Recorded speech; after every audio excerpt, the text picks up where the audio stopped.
Cabinet मंत्री JP दलाल से खास बातचीत की गई है और डीएपी खाद को लेकर कृषि मंत्री जेपी दलाल ने बयान दिया है। प्रदेश में डीएपी खाद की कोई कमी नहीं है, यह कहना है हरियाणा के कृषि मंत्री जेपी दलाल का। उन्होंने कहा कि 27,000 मीट्रिक टन स्टॉक में ऑलरेडी उपलब्ध है, पहले से उपलब्ध है और मंडी बोर्ड के अधिकारियों और कर्मचारियों पर जो कार्रवाई की गई है उस पर बोले हैं कि किसी भी तरह की अनियमितता बर्दाश्त नहीं की जाएगी। बड़ी खबर इस वक्त की, तो हरियाणा में इसके अलावा नई विधानसभा को लेकर भी कृषि मंत्री जेपी दलाल का बयान सामने आया है। कई मुद्दों को लेकर उनसे खास बातचीत की गई। कृषि मंत्री जेपी दलाल की अगर बात करें, उन्होंने डीएपी खाद की जो कमी को लेकर किसान परेशान नजर आ रहे हैं उस मुद्दे पर भी बयान दिया है। इसके अलावा उन्होंने नई विधानसभा को लेकर भी बयान दिया है और साथ ही मंडी बोर्ड के अधिकारियों कर्मचारियों पर कार्रवाई हुई थी, इस मामले में भी कृषि मंत्री जेपी दलाल की तरफ से प्रतिक्रिया दी गई है।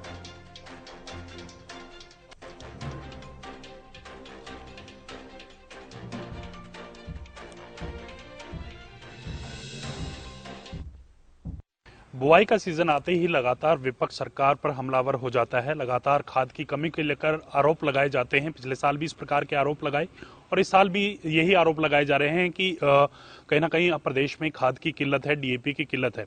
तमाम बातों पे जानकारी लेंगे। कृषि मंत्री जयप्रकाश दलाल हमारे साथ हैं।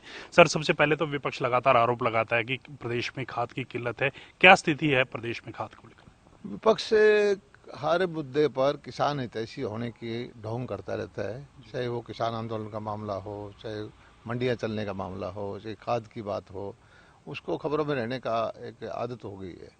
और खाद का मेरे पास सब डाटा है कि पिछले साल पूरे सीजन के अंदर जो ये था सरसों और गेहूं का सीजन, इसमें सितंबर, अक्टूबर, नवंबर, दिसंबर 31 दिसंबर तक 3,02,000 मीट्रिक टन खाद की खपत हुई थी। इस बार कल तक हम 3,10,000 मीट्रिक टन खाद किसानों को दे चुके हैं। 27,000 मीट्रिक टन का हमारे पास स्टॉक है। 20,000 मीट्रिक टन हमारे पास और आ रही है। ये जरूर है कि 700-800 जगह खाद बढ़ती है तो एक आध जगह कहीं न कहीं हो सकता है कि कमी आ जाएगी और उसको तुरंत हम देखते रहते हैं। अधिकारियों को टाइट कर रखा है कि वहाँ खाद भिजवाते रहते हैं। और अब तो 5-7 दिन के बाद बिजाई भी लगभग गेहूं की खत्म हो जाएगी और खाद डीएपी का तो मुद्दा ही नहीं रहेगा, यूरिया की डिमांड आगे रहेगी। लगातार जिस प्रकार से विपक्ष कहता है, तमाम जो हैं तस्वीरें वायरल करते हैं कि खाद की दुकानों के सामने लंबी लंबी कतारें हैं, तो क्या वजह मानते हैं इन कतारों की? जिस प्रकार से पेमेंट की प्रणाली आपने कर रखी है, पीओएस के माध्यम से ऑनलाइन पेमेंट की जा रही, क्या ये वजह है? भारत सरकार के निर्देश हैं कि बगैर पीओएस के किसी को खाद ना दी जाए, कालाबाजारी ना कर पाए कोई, इसलिए निर्देश है। लेकिन ये सही है कि जहाँ खाद आती है वहाँ लाइन जरूर लग जाती है। 20 आदमी, 30 आदमी, 50 आदमी, कहीं ज़्यादा भी आ जाते हैं और इस व्यवस्था को हम सुधारना पड़ेगा। कोई न कोई टेक्नोलॉजी के माध्यम से हम ऐसा करेंगे कि भाई इनविटेशन बुलाएं जिसमें खाद आ जाए तो पहले आदमी लोगों का वेटिंग लिस्ट तैयार कर लें ताकि लाइन लगाने की जरूरत ना पड़े। ये सिस्टम में थोड़ा सा हम सुधार करेंगे। एक मंडियों में टैक्स चोरी को लेकर भी चर्चाएं चली हैं। आपकी तरफ से तमाम जो अधिकारी हैं, कर्मचारी हैं, उनको सस्पेंड भी किया गया। क्या मामला था सर ये पूरा?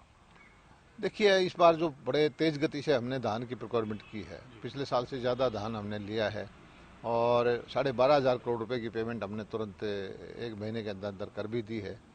अब हमारे पास जो हमारी सूचना के तंत्र हैं, खबर लगती है कि किसी विशेष कर्मचारी ने जो मंडी के टैक्स जो होना चाहिए था उसमें कमी छोड़ी है या कुछ ने कुछ बेकायदगी की है, तो उसके खिलाफ हम कार्रवाई कर रहे हैं। जांच भी करते हैं, इन्वेस्टिगेशन करते हैं अपने आप। और लोग इसको करते हैं घपला, ये घपला नहीं है। इसमें कुछ मान लीजिए कि कहीं पर भी अगर मिसमैच मिल जाए हमें किसी उस पर मंडी के अंदर या किसी सेलर के अंदर 100 बोरी का, 200 बोरी का भी, तो उसकी जवाब तलबी करते हैं कि भाई ऐसा क्यों होता है।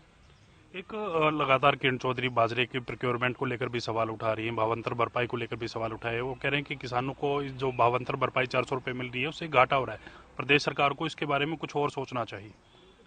किरण चौधरी को पहले ये बताना चाहिए कि वो 8-10 साल मंत्री रही थी, तब किसान को कोई भावांतर भरपाई का पैसा दिया था? अब से बाजरा तब 800 रुपये बिकता था, 900 रुपये बिकता था, तब किसी ने पूछा था? तब आवाज़ उनकी कहाँ चुप हो गई थी?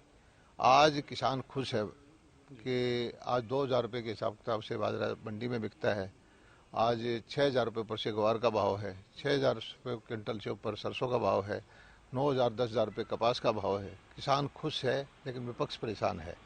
और आज भी किसान को जो पैसा दिया है हमने, हम किसानों से बात करते हैं, किसान आशीर्वाद दे रहा है। एक लगातार एसवाईएल के मुद्दे पर चर्चा होती है, हरियाणा पंजाब आमने सामने दिखते हैं, हरियाणा लगातार एसवाईएल का पानी मांगता है, उनका हक है। इसी प्रकार से एक विधानसभा की मांग की गई थी 2026 में, परिसीमन में सीटें बढ़नी है, तो उसके चलते हरियाणा नई विधानसभा बनाना चाहता है। पंजाब के नेताओं की तरफ से ये बयान आता है कि हरियाणा में विधानसभा बना ले, चंडीगढ़ में एक इंच जमीन उनको नहीं दी जाएगी। किस प्रकार से देखते हैं ऐसे बयानों को? वो कौन होते हैं पंजाब देने वाले? यूनियन टेरिटरी है चंडीगढ़, हमारा हक है, हम वही कर रहे हैं। हम कोई गैर कानूनी काम नहीं कर रहे। गवर्नर साहब से हमने अपील की कि हमारी विधानसभा छोटी पड़ गई है, हमारे पास जगह नहीं है, तो हमें जगह दी जाए।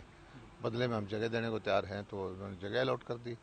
और पंजाब के सभी पार्टियों के नेताओं को एक ईर्ष्या है हरियाणा से कि हमारा, जब हरियाणा अलग हुआ था तो सब कहते थे कि हमारे पास सैलरी देने का पैसा भी नहीं होगा, हम सस्टेन नहीं कर पाएंगे।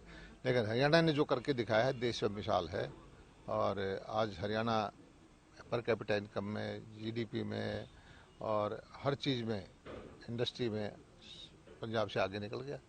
शुक्रिया सर बातचीत करने के लिए। तो ये थे हमारे साथ कृषि मंत्री जयप्रकाश दलाल, जिनका साफ तौर पे कहना है कि हरियाणा में खाद को लेकर कोई किल्लत नहीं है और जिस प्रकार से हरियाणा के तमाम जो किसान हैं उनको जितनी जरूरत होगी उतनी खाद उनको मुहैया कराई जाएगी। कैमरामैन राजेश के साथ मैं रवि कालीरमन, हरियाणा न्यूज, चंडीगढ़।